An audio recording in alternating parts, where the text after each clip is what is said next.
Welcome back. Why baking calories is a bad weight loss strategy. Saw this online. If you know a big meal is coming up, then you can skip a meal or two beforehand. If I was going out for a giant meal, I'd probably skip breakfast and lunch in preparation. I'm going to tell you why it's probably a bad idea right now. Welcome. My name is Reggie. I'm the founder of Fit for Freelance, where I build adaptive business leaders through compassionate health coaching. And this is big part of the guilt-free game plan. And if you want to love your body and feel confident again, the Health Confidence Club is the most compassionate way to keep your promises to yourself and let your health support your life. That's linked below. So this came up in response to a post I saw online. I'm engaging people online. And what someone says, I've been trying to stick to 1900 calories daily. The problem is it's stopping me from joining meals with friends because I can't accurately count the calories in food. This makes me really sad because I'm someone who loves to bond with people over a shared meal, and I can't cook every meal we share. How do you deal with this? And that's when this person said that they skip meals to bank calories, save calories, that kind of thing. And this is a common thing that happens. And theoretically, it makes sense.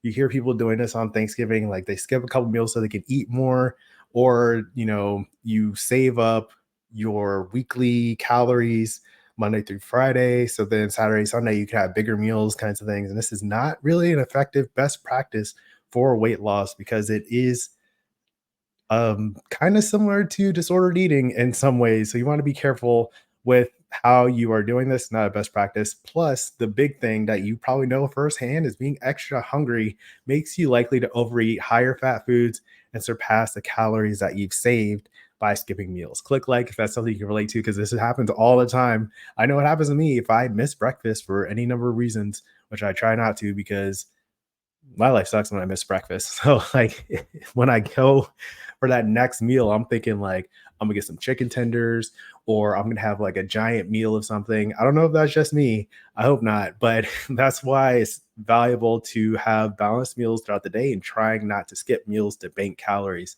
because your decision making changes when you do that and you eat these high fat foods later on.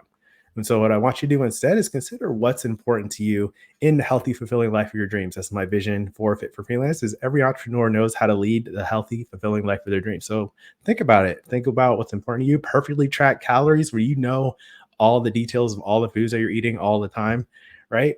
Or being able to hang out with your friends and spend quality time with the people you love and care about, right? Your family, friends, anyone that you want to spend time with, or just going out with yourself to eat foods, right? Or if you see something, it's not clearly labeled all the way through, are you never going to eat those foods at like the farmer's market or something like that, right? Or what else is more important? Is it crucial that you go wherever you're going and eat a ton of food and possibly overeat or have as much of all the things that everyone else is eating? Like, probably not. So, considering what's important, you want to think about what you value and how you can fit the choices that you're making into the things that you value.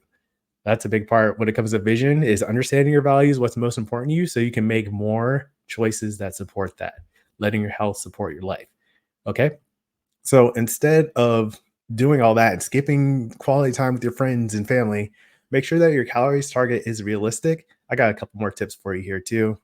Aim for 5+ servings of fruits and veggies. So if you are looking to, have a bigger calorie meal for any number of reasons, then making sure that you are stable throughout the day, make sure you're getting your fiber intake, nutrients throughout the day instead of skipping meals. That's a good strategy as well.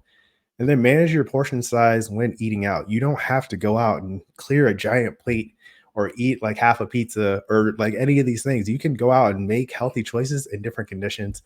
That's a big part of the full plate diet. And the sessions that I have where it teaches you how to eat out with friends, right? And also, I want you to comment your favorite tip below for hanging out with friends instead of skipping meals to bank calories. Make sure that your healthy eating is sustainable and it helps you enjoy your life. Okay. So if you want to hang out with your friends without worrying about calories, that's what the Health Confidence Club helps you do. The full play sessions are in there. It's the most compassionate way to keep your promises to yourself and let your health support your life. Let it be a natural part of how you're living and enjoying yourself because that's what it's all about, right? You don't want to just be counting calories and skipping things that you want to do to lose weight. All right. And then I've covered this in a recent video. You can watch it next, eating out on a diet without feeling guilty. I bet you'll love this one. I'll put it right there. So that's today's message. As always, keep practicing. Peace.